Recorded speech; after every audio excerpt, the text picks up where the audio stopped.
Hoda. I'm the Dash Dietitian. Today we'll be going through basic cutting skills and other cutting tools that you can use in the kitchen.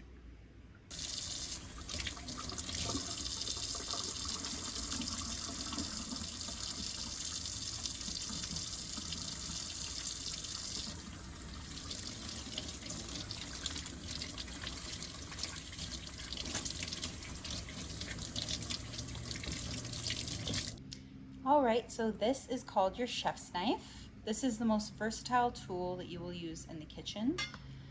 You can see I have my own cutting board for the chicken. It's got a separate cutting board, so I don't contaminate anything else that's not going to be cooked. All my raw meats are going to go on a separate cutting board. So for the knife, because it's so large, it can be used for proteins very easily, meats, fish, beef, steaks. This can also be used for pretty much anything else that needs dicing or chopping in your kitchen. You can also use this for vegetables or herbs. I'm going to demonstrate its use just with a nice thawed chicken breast. So you want to keep your fingers out of the way when cutting. Don't want to cut like this because I will chop my fingers off. Want to make sure that you've got your fingers nice and close together like that, just to hold the food in place. And I'm going to saw back and forth, cutting it in half. If your cutting board starts moving too much while you're cutting, you can also put a wet paper towel or just a regular kitchen towel that is a little bit wet underneath to keep your cutting board from sliding. So you can see it cut it pretty easily. And I'm just gonna slice it here just to give you a bit more of a look to see how easily it cuts and how I'm keeping my fingers out of the way of the blade.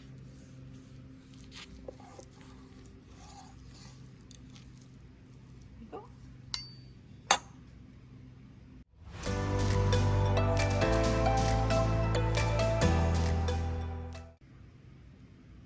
So this is called your bread knife. You see it's got these scalloped edges here, which make it easy to saw through delicate foods like breads and cakes without damaging the structure of it too much. So I'm just going to use it to slice through this bread, and you can see that I don't have to squish the bread too much to get a perfect cut piece of bread here.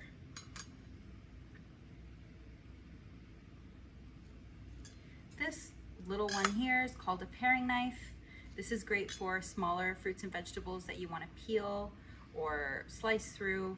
I'm going to show how to work with it, just for example with the potato. So just holding it close to the surface, using my thumb as a guide, and it's able to peel the potato pretty easily without losing too much of the actual meat of the potato.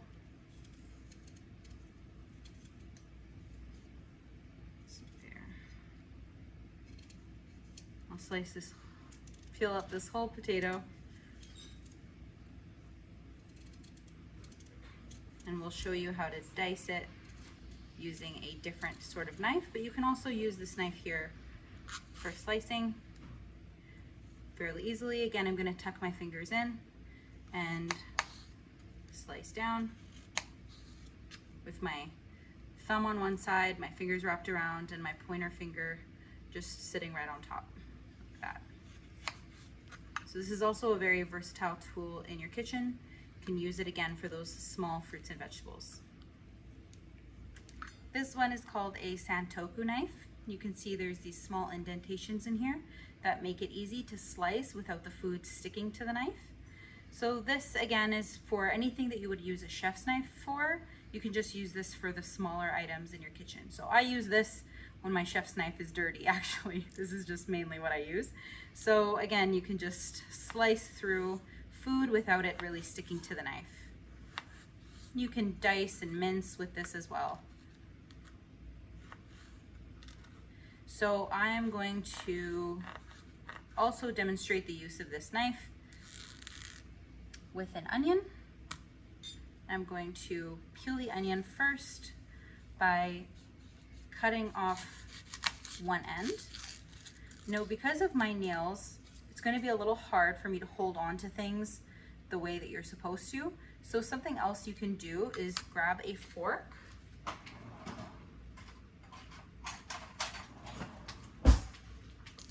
and push it in to the food like so, and then you can slice pretty safely.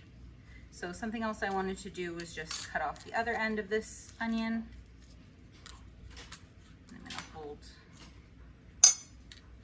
onto it like this. We cut this end off, and then it makes it much easier to peel the onion. Okay, so now that my onion is all peeled, again, I'm just gonna hold on to it using my fork because my nails are a little too long. I'm just going to slice. Again, I've got my thumb on one end, my fingers wrapped around the other, my pointer finger right on top to help me lead and push. And I like to go in with the top first, push down, then use my bottom to pull out.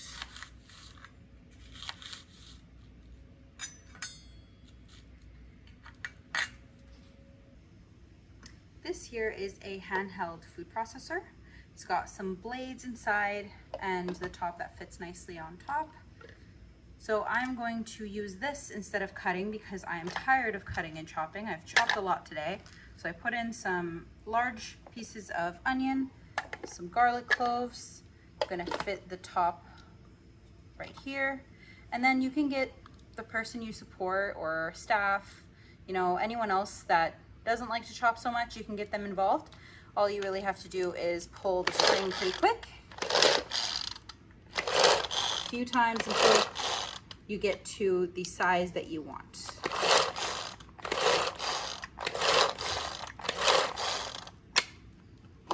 Take a look. Maybe I want this a little bit more processed.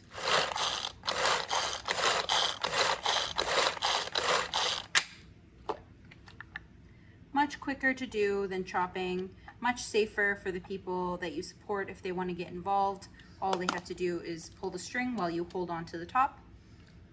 Again, this is called a handheld food processor.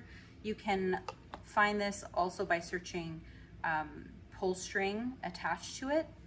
You might be able to find this online or in any grocery store that you normally frequent. This is called a mandolin.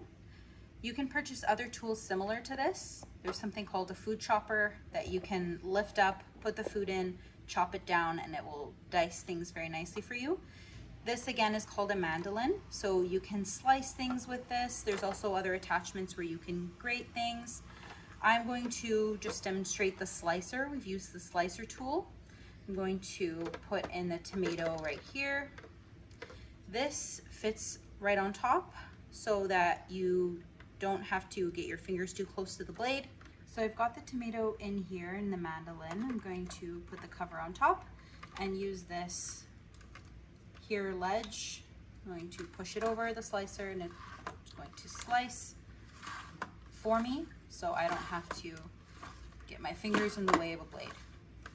This again is nice for anyone that you support that wants to get involved.